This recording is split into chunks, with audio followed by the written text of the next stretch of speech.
Hey guys, welcome to the Reel-ists podcast. Today we're going to talk about Molly's Game.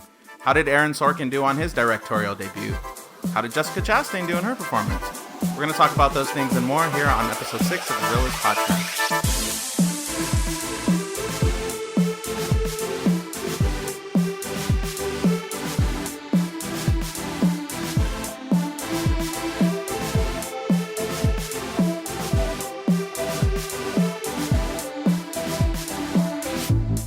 Hey guys, welcome to the Reel-ists podcast. I'm Donnie. And I'm Oscar. And our producer Ruben is here. Hello. Hey. At least you remembered him this time. I did. Unlike you last time. I'm just kidding. Today's going to be a good episode because we're going to talk about a movie that we just saw recently, Molly's Game. Molly's Game basically is a drama, but a biopic as well. It talks about a real life person named Molly Bloom. And I'm just going to read a quick synopsis of the film. The true story of Molly Bloom, a beautiful young Olympic-class skier who ran the world's most exclusive high-stakes poker game for a decade before being arrested in the middle of the night by 17 FBI agents. Her players included Hollywood royalty, sports stars, business titans, and finally, unbeknown to her, the Russian mob. Her only ally was her criminal defense lawyer, Charlie Jaffe, who learned there was much more to Molly than the tabloids led people to believe. So, Oscar, Molly's Game, what'd you think? You know, I enjoyed it. I really enjoyed it. I keep having thoughts on the back and forth between past and present in this film. In terms, like, you didn't like that? That's the thing. I keep having thoughts. Parts of me is like, I liked it. Parts of me is like, I wanted one story. Like, it was very confusing. Not confusing. It was very attention detail required. So you had to make sure you were listening to both sides. You couldn't just be like, all I care is about the past. You got to make sure what was going on in the present. And I mean, I feel like that was just the biggest thing for the film is like, it was trying to make you find out what happens after she got caught in, doing her thing. And then at the same time, trying to tell the story of how she was doing it and how she led up to getting caught. So I get what they were going for. Personally, I feel like sticking to like, actually now I think about it, I feel like if they would have done a better transitions, I feel like the transitions were not smooth, which made it hard because you're just like, oh, this is the past. Rather than like, okay, now I'm starting to see it develop on its own. Really? Because I felt like the transitions were pretty clear, at least to me. Like, I was getting it. Like, well, because she had the voiceover. I get, she could like the part, when she was doing the past, it was a voiceover. Mm-hmm. Compared to the present. I get the techniques of what showed was the past. I just felt like it jumped when it wanted to, and rather than when the story felt natural. Mm-hmm. I don't know. That's my initial thoughts of that part of it. That's the biggest thing that I think about when I walk away with that film, is just trying to understand that director style for the film. Right. No, I'm totally. That's funny that you said that, because like I'm kind of opposite. Like, I love those kind of stories that jump back and forth between past and present. I feel Name like 5 movies then. Just well, I can't right off the bat. I can't tell you, but I could think. I mean, I'd have to like look into it. But I know, like, I can recall seeing movies that do that same thing, where it's like, like whether there's a narrator or not in the film, but like that jump between the past and the present. And some films do make it really hard to that. Like, I wish I can remember like a specific film. You know what movie that I feel did it well? What? Gone Girl. Gone Girl, yeah. Gone Girl did a really well job. And I think it was because the whole thing was, for the most part, a mystery of where she was at. Mm-hmm. So it wasn't like they were jumping to... they were jumping between what had happened with Ben Affleck's character. Not that we go into too much detail. I know. Are we doing a review of Gone Girl now? Where are you taking this? Jeez. clearly, I want more to say about that movie. But okay, yeah, I'll stop there. But I like that transition more than Molly's Game. I'll say that. No, for sure. And like, I was just to finish my point, I was going to say that there are some, like, there's one film where like it was jumping between past and present, and you couldn't tell what scene was the past and what scene was the present, or there'd be a scene and you're like, oh, that's the past. And then they're like, no, that's the present. So it's like, some films don't make it as clear. But for me, Molly's Game made it pretty clear. Like, every scene that was in the past, I knew it was in the past. Every scene that was in the present, I knew it was in the present. And I really liked it. I mean, are you saying that just because the setting of the present was the same? Well, first of all, most of the scenes that were in the present took place in the in the office of her lawyer. Right. Is that what made it clear for you? Is that what you're going for? Yeah, I mean, even the way, like, in terms of some details, like her wardrobe, like in in most of the past scenes, she was very glitzed and glammed up, whereas in the present scene, she was a little more. We didn't mention this, but the spoilers in this movie, movie review. We gotta get better at that. Okay, here it is. Official spoiler alert. Spoiler alert. I just realized that. I was like, we're gonna be done with this, and it'll be like. Yeah, and we told you every piece of the film, and the listeners like, dang, I wanted to see that movie. So this is a good thing that I talked about Gone Girl. I held time. There you go. Okay, so yes, if you have not seen this film, press pause, go watch the film, come back and listen to this episode, please. So we need viewers. Yeah, I know. Listeners. No, but let's see what the initial thoughts of the film. I mean, I really liked it. I thought Jessica Chastain did great. This Molly Bloom character that she was portraying, man, what a life that she lived. Like, right. As I was watching this film, and I was like, how much of this is really accurate and how much is just Hollywood? And then I went and like researched what was true, and like most of it was all true. Like she really was in the Olympics. She was an Olympic skier, placed third in women's in the Olympics. Really did have a really bad injury, accident on one of her qualifying runs. Really, all that was really true. She really, moved to LA after finishing undergrad and worked all these different jobs, and that's how she got into the world of underground poker. It's like crazy. I'm curious as to what part did you think was Hollywood? It wasn't one specific part. It was just what was happening to Molly Bloom. All the things that had happened in her life were so. I think so kind of not over the top because it was all true, but it's like she was in the Olympics.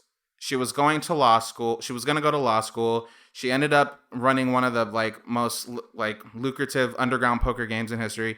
She ended up getting involved with the Russian mob. Like those aren't all things that just happen to normal people. Like all of those things to happen in your lifetime. Well, no, I'm not saying I get that. I get your question of like what was true. You always have to do that with every movie, but I was just not sure because I could see that, but I felt like they were just putting the top highlights of her, life at that point. Not all that took place in a year. Well, once you got into the poker part of it, yeah, that was kind of all crunched together. But like the parts of the film, it was like, even if those were the highlights though, like who do you know that was like in the Olympics, was a millionaire, made all millions of dollars doing illegal poker, like underground poker tournaments, and then got involved with the Russian mob. Like, I'm sure even if those are highlights or not, like not a lot of people have all those things that happen to them.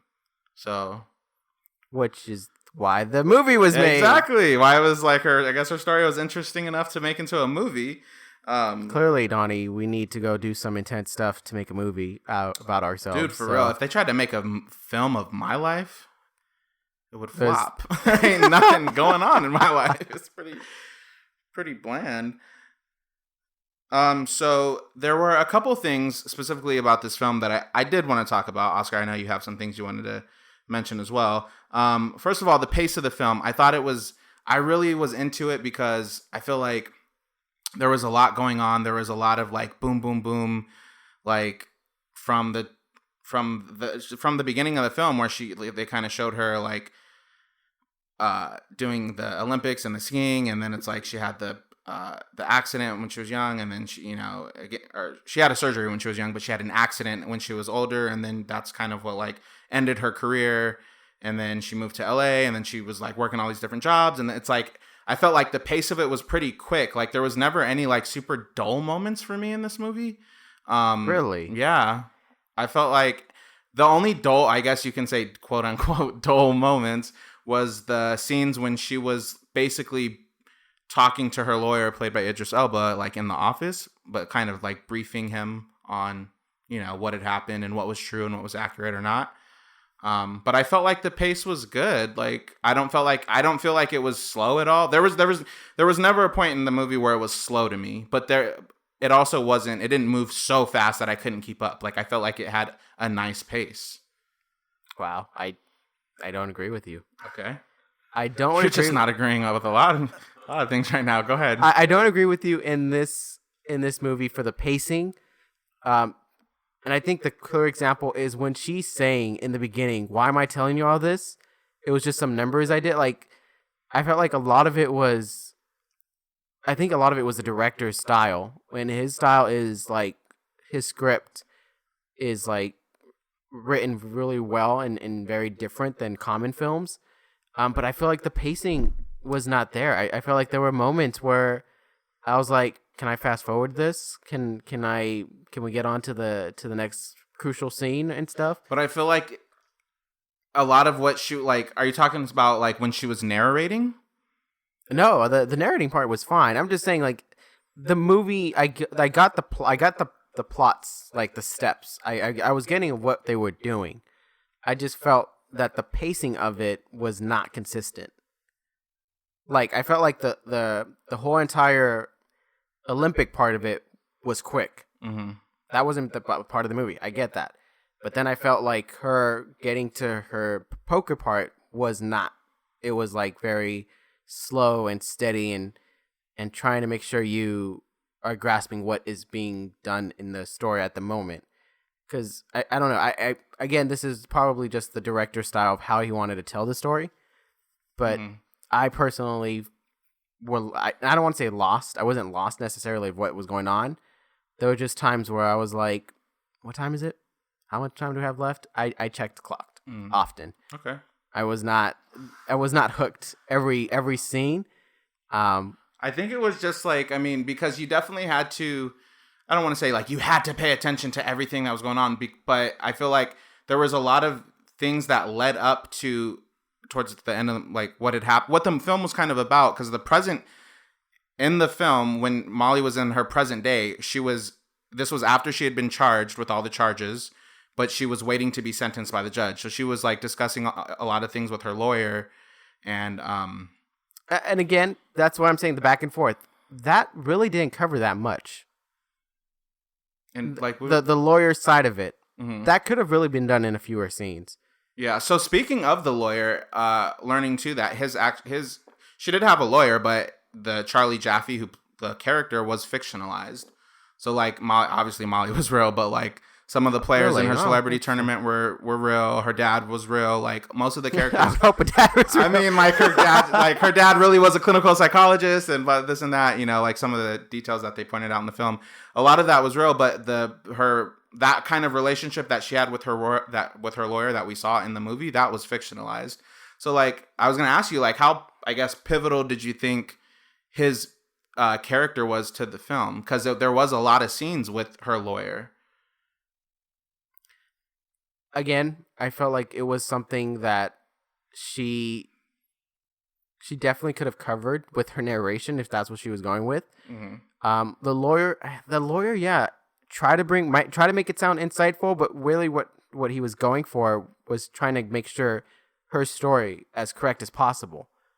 So I really don't feel if you remove him from the story and you just made a generic lawyer that was just, always giving the classic lines of like, we need to say this, we need to argue this. I don't feel like the movie would have made much of a difference. I feel like the biggest thing of this movie was everything she did, and up to the point that she got caught or it got busted, kind of thing. Mm-hmm. The aftermath, that one could have been done differently, and it could have been done in a way that shows, how the results were. I just felt like the back and forth was more of just trying to put the breaks in between the story. Because, again, like how in the beginning, it was narration, and then it started going back and forth.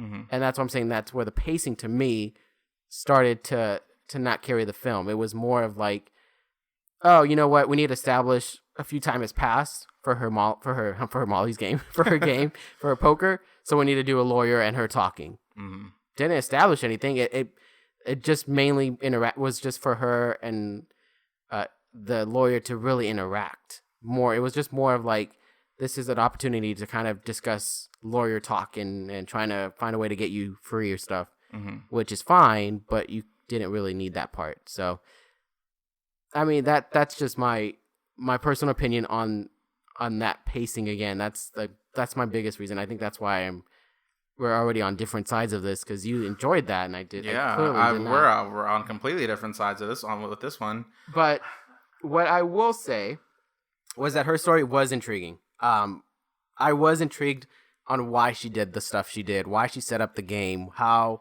did she get, that credibility? Like, that part was interesting. I'm not dismissing her story at all. It was very fascinating. No, yeah. The biggest part to me that I don't know if this is my fault necessarily, or maybe this is the film's fault.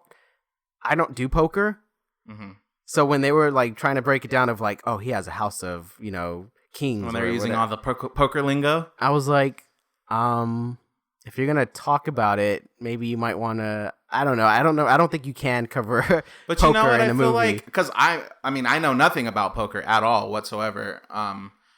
But like, I feel like the narration in the film did a good job explaining like, oh, this person has a full house. Now, if this other person folds, then they'll like, I feel like there was a lot of those moments so like for the average person who maybe doesn't know that much about poker, I feel like it explained it pretty well. It explained what it was explaining wasn't poker. It was explaining what was going to happen with the outcome, with the characters, like with Michael Senya's character and how, he really wanted to win, blah, blah, and how he had a game face or a poker face, whatever. Like, it felt like that's what the establishment of the card moves were. It wasn't necessarily like a breakdown of, that's just like saying, for me, for example, if this was like a basketball, if her game was basketball, mm-hmm.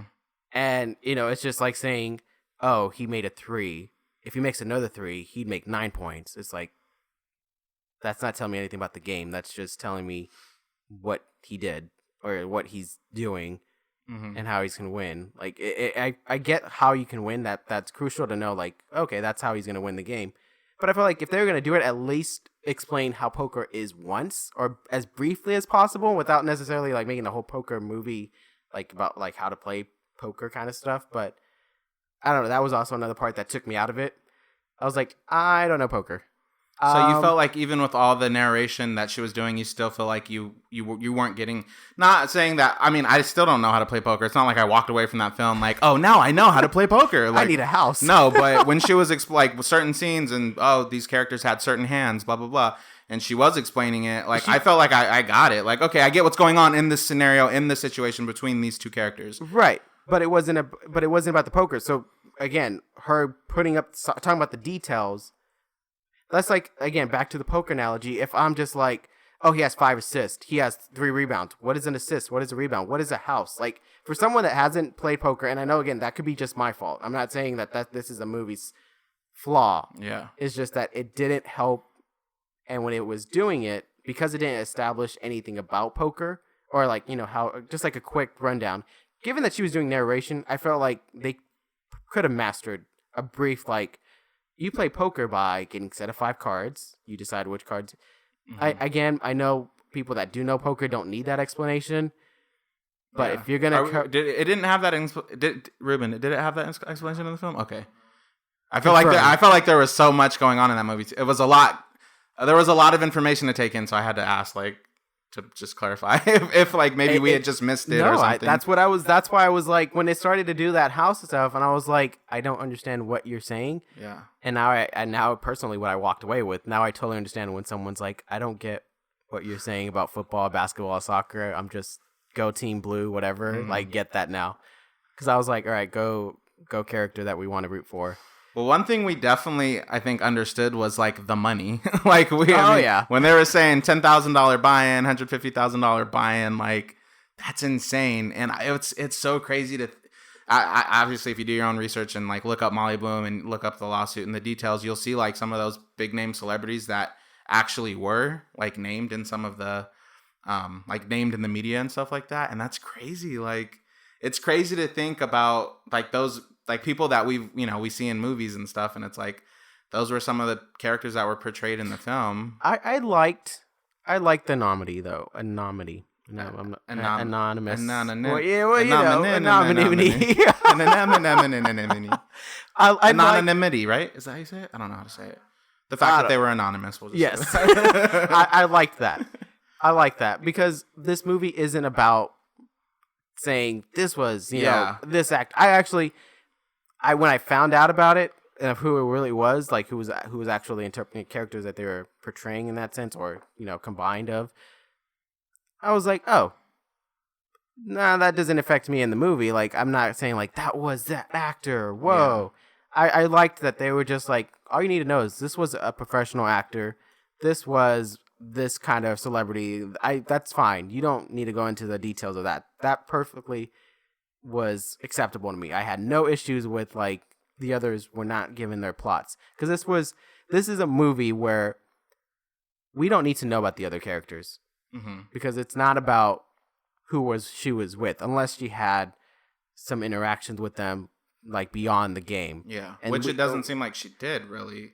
At least that's how it was portrayed. They were trying, like the other characters were trying to. Yeah. But she shut it down. But she was like trying to remain professional. Like, no. Yeah, exactly. So I like that. That was definitely good. I didn't really care who they were watching it. I didn't walk away of like, I need to find out who are these actors. Yeah, like I don't think that was like so vital to the story to know which celebrity was in the game. Like, I think it was because, you know, it was about like her. It was basically a story of like, kind of like, how did I get here? Like, you know, like she was basically telling us the list of events that happened that got her basically, you know, in federal court, and how, you know, basically how it all, like, it's like she was at the top of her game at one point, and then it was like, it was taken from her, you know, one and it wasn't next. Even like her fault for it. I mean, it felt like it, again, I don't know if this was just her perspective, but it felt like it was just, was it one bad move? It's like that got her in trouble. Yeah. So what had happened was, so I think what I had read was the reason that the FBI like found out about her was because there was a guy in one of her games that was running a Ponzi scheme. So that's how, and they came after everybody that was like that was associated with the guy, including Molly. So once they got, you know, information, and then I guess they started keeping an even closer eye on her, and then started noticing things here and there, and that's what eventually, what she said, like they started like tapping her phone and that kind of stuff, and we don't know if that's really true or not, but that's what she said. But that's what she said. That's what she said. Like we're like a middle school kid. That's what she said. So that's what eventually got her in trouble. But man, well, I mean, the movie didn't do a good job of making me understand that, I guess, because I needed to question that, or at least I need to recap. Yeah. The thing I liked about the film, not to say that I only have negative things. Let's go with the shorter list of what you did like about. I really liked her character. I liked her intelligence. I liked her, you know, her determination that she had to be successful. To be. I mean, I get she was in a tough spot. My dad's this, you know, big name profile professor, kind of, well, I don't know if he was big, but, you know, he was very successful in his career. Right. Her brothers were successful in doing their thing too. Mm-hmm. I get the pressure. I like that she was like, I can do this. I like that she really showed, you know, when she was put in those situations, how to get out of it. Like when she had that one guy, and like how she took all the numbers and changed the location. Like, yeah, those were smart things to do. So she was very dynamic, confident. I loved that. I loved her character. Mm-hmm. So I feel like the movie did a great job. If that's how she is in real life, she's an awesome person. That's so funny. I mean, it's not funny that you say that, but like you took it right out of my mouth, like the words that I was going to say. I found her to be like likable too, which is crazy because I feel like she could have easily not had been a likable person. Like she was very, very educated and smart.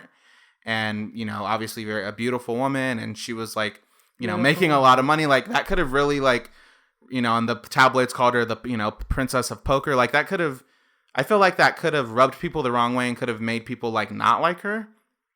I wonder if this was the actress performance. If it was Jessica Chastain. I said Chatelaine. Chastain. Chatelaine. I mean, you can call her that, I guess. Jessica Chastain. Renaming people. Your name is now. No, but yeah, I mean, maybe it was her performance. Yeah. It could have been. I think if I really need to, give that answer. I'd have to go look at interviews of, actually Molly Bloom and really find out. Because you can get a sense from interviews and things you see. I've only seen one interview of her on Ellen, and I mean, she was cool. she wasn't Jessica.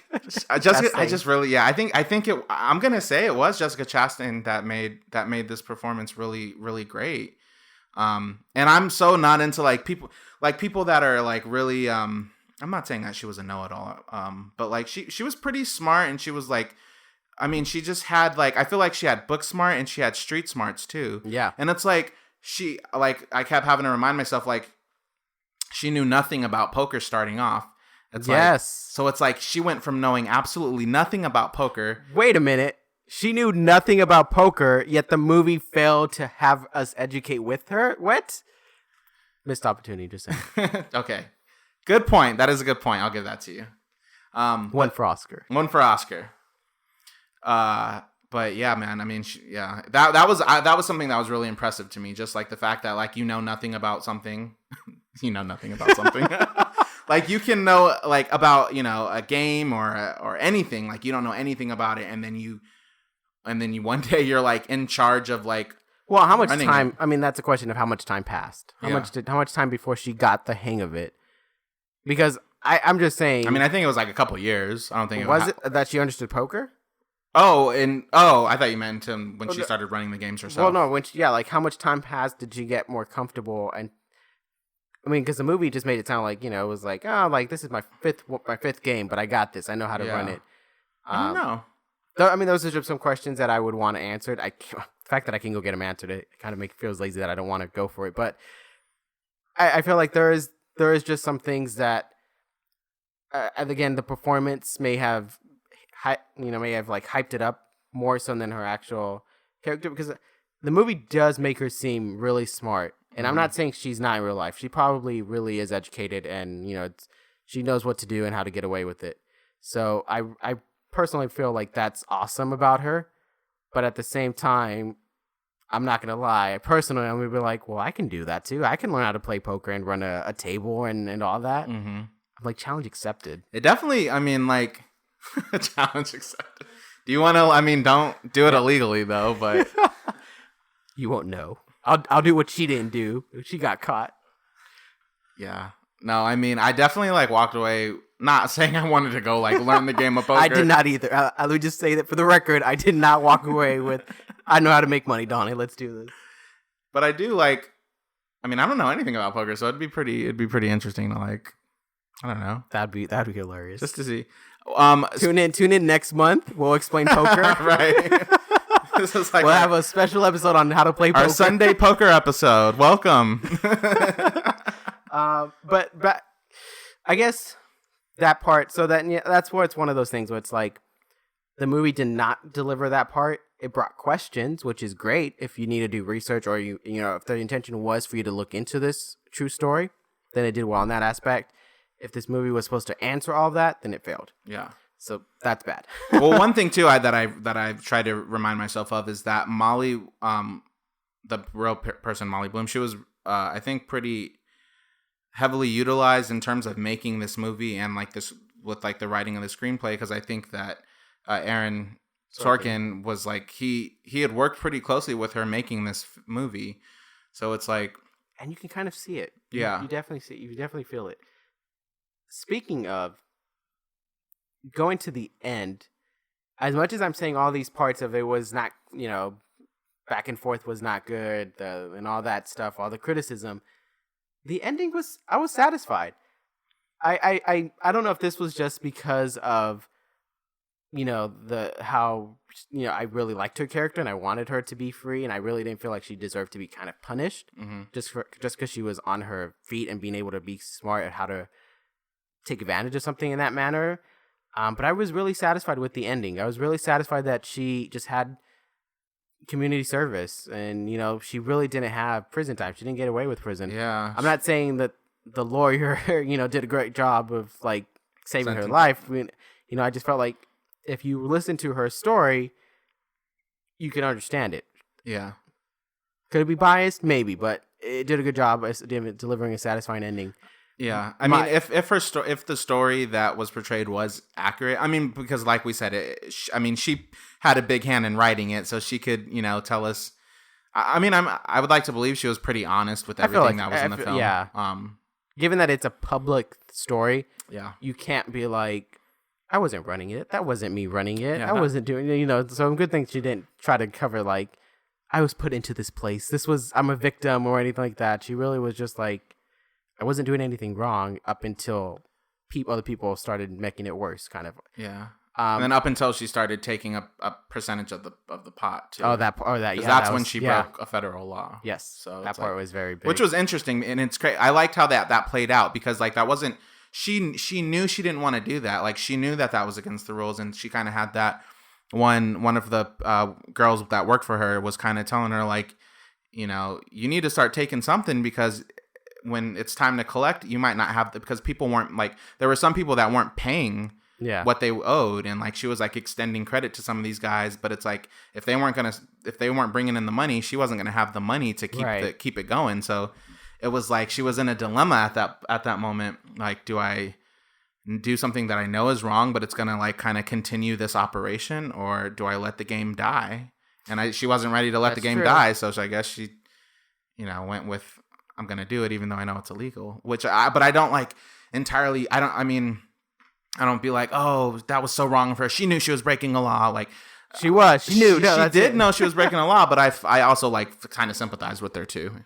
So.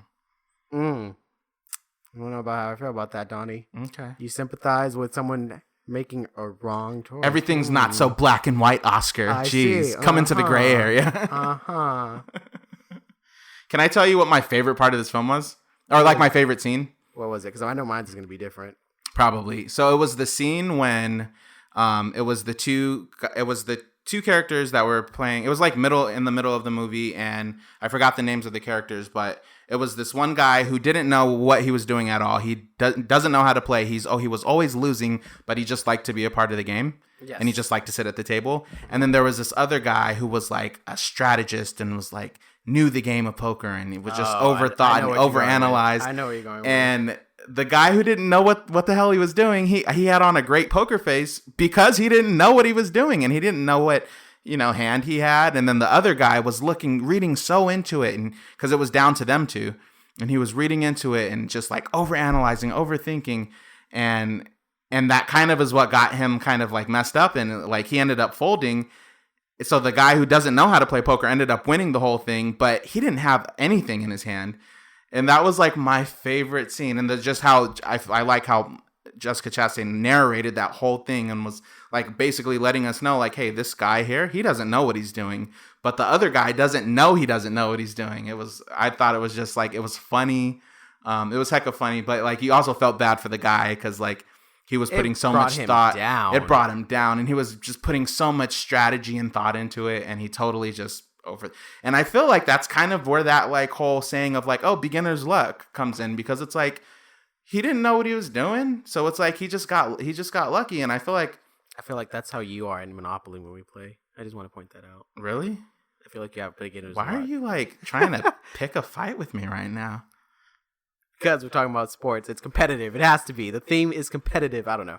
I feel like but no, I agree. That was a fun scene. Yeah, that definitely was like that was probably my favorite scene. I got a real good kick out of it. That someone's like downward turn, like the beginning of that is was a fun scene in that sense. I don't know. I don't think you can guess this. My favorite scene was when she was the end credits. Is that what you're gonna say? No. Was when she had the talk with her dad after she kind of had like that meltdown. She went to the ice skating rink. Oh yeah. And she saw her, and the dad came to visit, and the dad was just like, at first was doing his typical like, I'm being your dad. Mm-hmm. Let me give you your free therapy session. Boom, that covers 1 year. Yeah, that was when he broke that down. I was like, can I have him for just a minute? Man. Because I don't need 3 years. You save me time and money, right? And just get to the point. Exactly. I loved that interaction between them. I don't think it justified the dad's like 180 twist, mm-hmm. because at the whole entire other parts of the movie, you're just like, he's so mean. Like, and then they explain it in this scene, which is great. Yeah. and I totally understand it. It's like he knew that she knew about his like affair, kind of cheating on the wife kind of situation. So that's why he was pushing her in kind of that feeling, because it was kind of just like, it's like at this point I have to be careful, I have to be aware of it. Again, not to saying this talk justifies his actions from earlier, but I just loved their interaction. I loved how he stopped being a dad in that manner of like, doing that. And he really was just like, someone's trying to hurt you. Or when they got beat up by the mob. And he was like, no one hurts my girl. Yeah, and she was like, Dad, I'm okay. And he got really emotional. I loved it. Kevin Costner delivered that part. I loved Kevin Costner, man, is just freaking awesome. He does great job. So good. So that was my favorite scene. That scene was really I was just like, I need to talk with him. Yeah. And he's real, so I can go find him.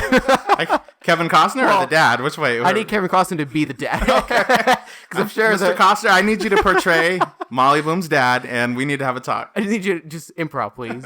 Because I'm sure like the real life person, Molly Bloom's actual dad, may not have that same like charming, like may not be that charming, maybe actually more of like, I'm not telling you anything. You need to pay me more. I don't know. Who knows how he may be in real life, but I was like, you're not my daughter, so right. I'm not giving you. I'm not telling you everything in 3 minutes. Right. I loved that film. I love that scene of that part. You loved that film. I loved that film. Oh my gosh. I love that scene. Okay, well, with that being said, with all the things we just talked about, final real score. I'll go first. With everything I said, I'm scared to hear your real score. I'm nervous. I was entertained. That's my criteria. How entertained I was. There was a lot of down things to it, but overall, I'm satisfied walking out, and I gave it a 3. Okay. I gave it a 3 out of 5. 3 out of 5 reels.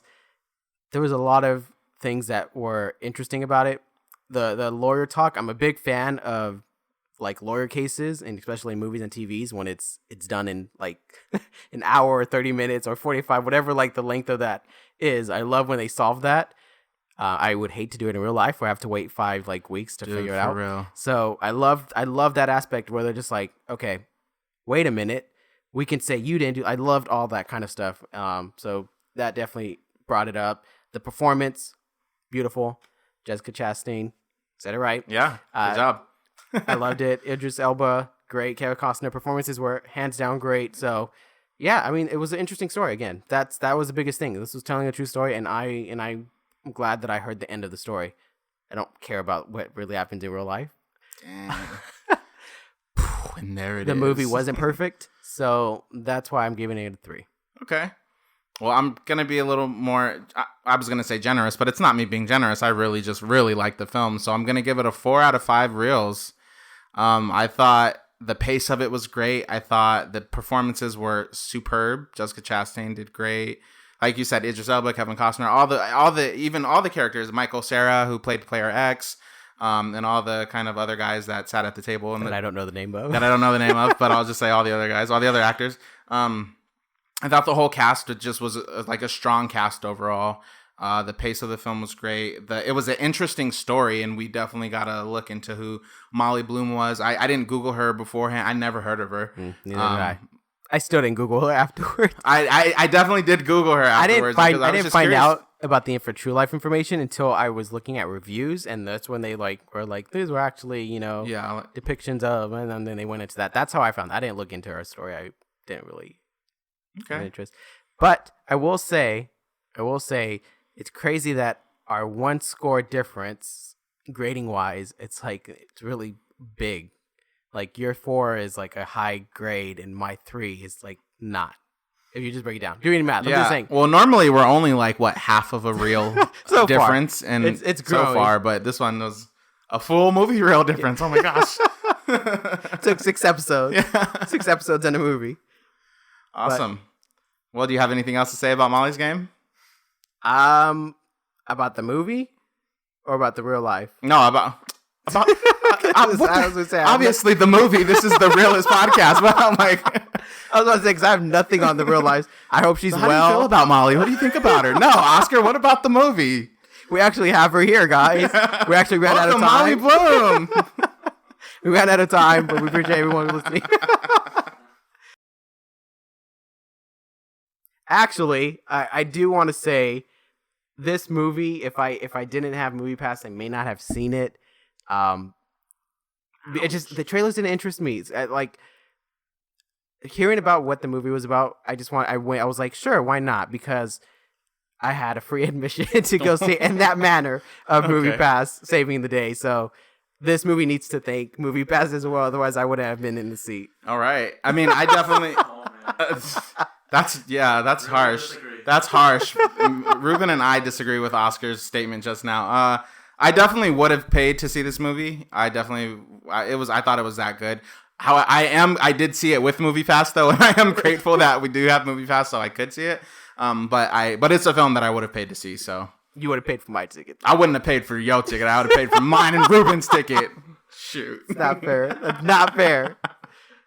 Well, anyways, guys, that's our review for Molly's Game. So if we didn't touch on any points that you might felt we should have, you can always let us know. Remember, we're on Instagram, Twitter, Facebook, at Team Reel-ists, REELISTS. Dash? No dash. Also want to give a quick shout out to DJ Apnick for our intro. DJ Apnick in the mix. Shout out to you. Thanks for our intro song. It's so official now. It is. It's like we have an intro growing. song. We're growing. We're expanding. Thank you to our listeners. Remember, you can listen to us on iTunes, on Stitcher, now on Google Play. Woo! SoundCloud coming as well with DJ Apnick. SoundCloud, yes. Look him up, then look us up. Exactly. So, any last words, Oscar? I now I feel bad because I said I wouldn't have seen this movie without. You should feel bad. And with that said, we're gonna end this episode. Thanks for listening, guys.